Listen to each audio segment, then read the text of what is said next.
Welcome to Language Swap, everyone, a fun way to learn English. We are so excited to have you join us today. Can I confess something kind of embarrassing? I have an email sitting in my inbox that I've been meaning to send for 11 days. 11 days? What's stopping you? Honestly, I don't know. It's not even a hard email. 2 paragraphs, maybe 3, and every day I think I'll do it tonight, and then I don't. So what do you actually do instead of the email? I do literally anything else.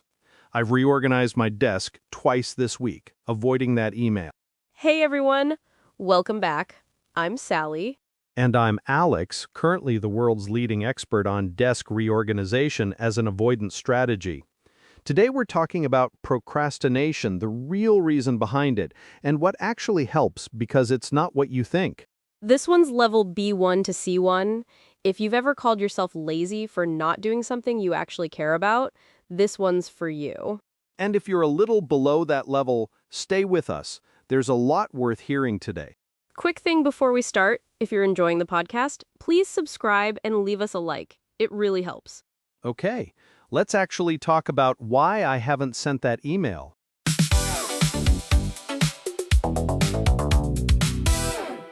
So, the email, what do you think it actually is? If it's not laziness. I genuinely thought it was laziness until I started reading into this for today. And it turns out that's basically the first thing psychologists want you to unlearn. What's the real explanation then? Procrastination isn't about time management, and it isn't about discipline. Decades of research point to something completely different. It's about emotion regulation. You're not avoiding the task, you're avoiding the feeling the task brings up. Say more about that, because I don't think most people separate those two things. So with my email, when I actually sit with why I keep avoiding it, it's not that I don't have 3 spare minutes.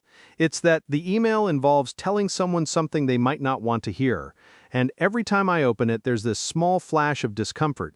And closing the email again makes that discomfort go away. Instantly, that's the part that really got me, avoiding the task gives you real, immediate emotional relief. Your brain registers that relief as a win, even though you know logically the task is still sitting there waiting. So you're not procrastinating on the task, you're procrastinating on the feeling. Exactly that distinction. And there's actual brain research behind it too. The amygdala, the part of the brain that handles threat detection, lights up when a task feels emotionally risky, even something as ordinary as an email.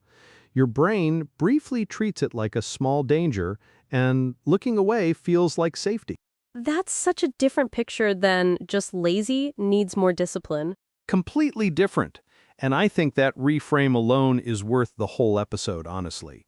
Because if procrastination is a discipline problem, the fix is willpower. But if it's an emotion regulation problem, willpower barely touches it. What kinds of feelings are we actually talking about, though? Because discomfort is pretty vague. It varies a lot person to person, task to task. Sometimes it's fear of doing it badly, sometimes it's boredom, which people underestimate as a real trigger. Sometimes it's resentment, like why do I even have to do this? And sometimes, and this one surprised me, it's fear of doing it well. Fear of succeeding? That seems backwards. It sounds backwards, but think about it. If you finish the big project and it's genuinely good, that raises expectations for next time. For some people, avoiding the task also avoids that pressure. So even a positive outcome can carry a hidden cost that makes avoidance feel safer. Exactly. The task doesn't have to be unpleasant on paper, it just has to touch some emotional wire underneath.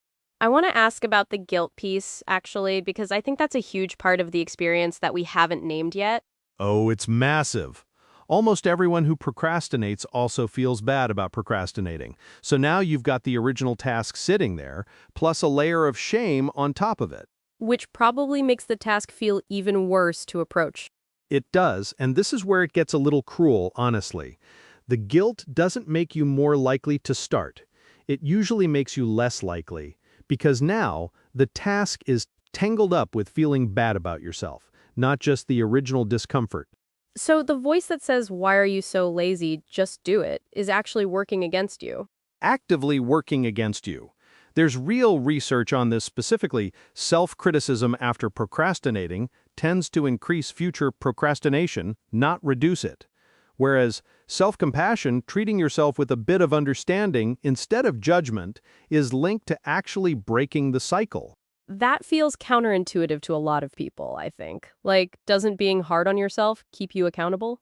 You'd think so, and that's the common assumption. But the research suggests the opposite. Harshness increases the negative emotion around the task. And negative emotion is exactly the thing procrastination is designed to avoid. So you end up feeding the loop instead of breaking it. I want to bring in something practical now, because I think people are going to want an actual tool, not just an explanation. Fair. And there's a genuinely useful one. It's sometimes called the 5-minute rule. You commit to doing the task for just 5 minutes, not finishing it. Just 5 minutes. Why 5 minutes specifically? That seems almost too small to matter. That's actually the whole point.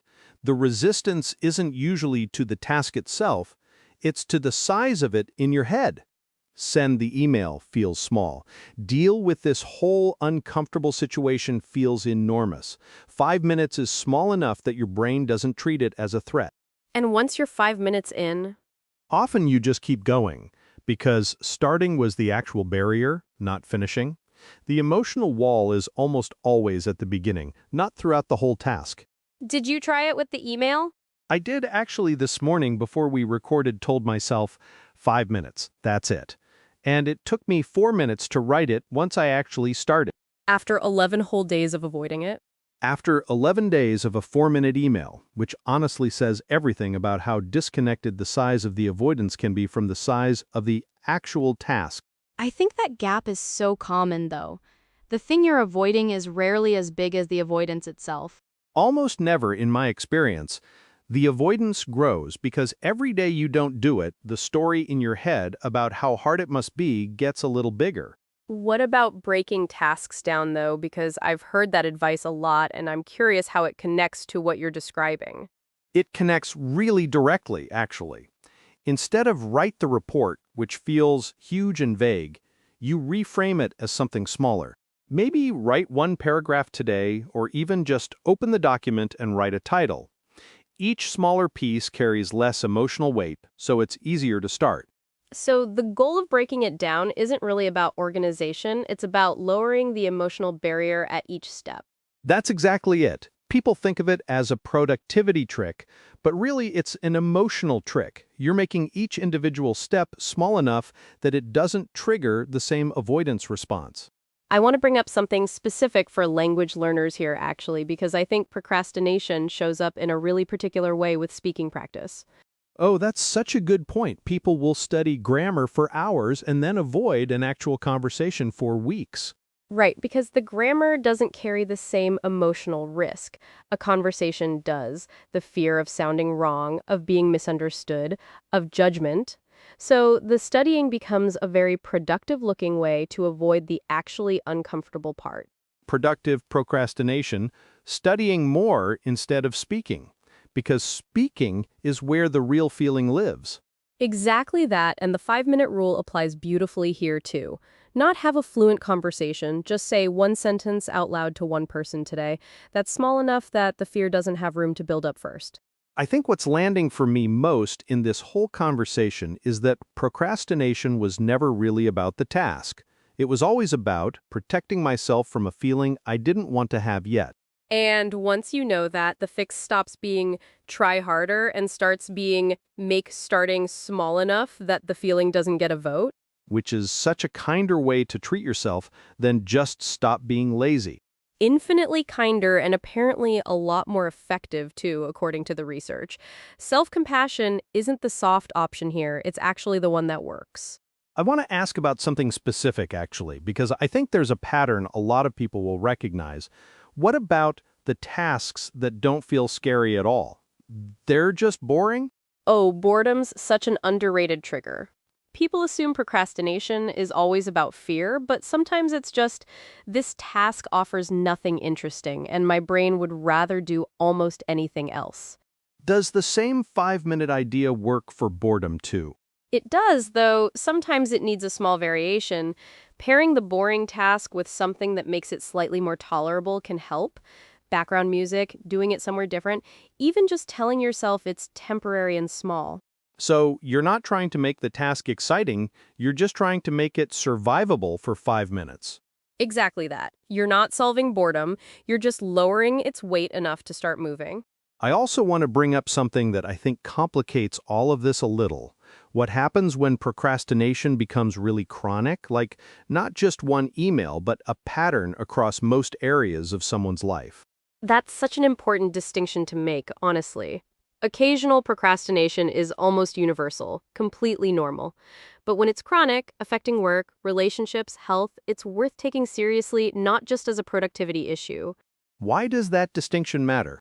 Because chronic procrastination is often connected to other things going on underneath. Anxiety, low mood, sometimes ADHD, sometimes just an accumulated backlog of guilt that's grown so large it feels impossible to face. So at a certain point, the 5-minute rule alone might not be enough. It might not be. No, and that's okay to say. Clearly, if procrastination feels like it's affecting most areas of your life, not just one avoided email, that's worth talking to someone about, a therapist specifically, rather than assuming a productivity trick will fix something that's actually about well-being. I think that's such an important note to include, honestly, because a lot of productivity content pretends one tool fixes everything for everyone. It really doesn't, and pretending otherwise can actually make people feel worse when the trick doesn't work for them. Sometimes the real answer isn't a better technique. It's addressing what's underneath the pattern in the first place. Which brings us right back to where we started, actually. It was never really about laziness. Never was, and I don't think it ever is, honestly, no matter how big or small the specific task turns out to be.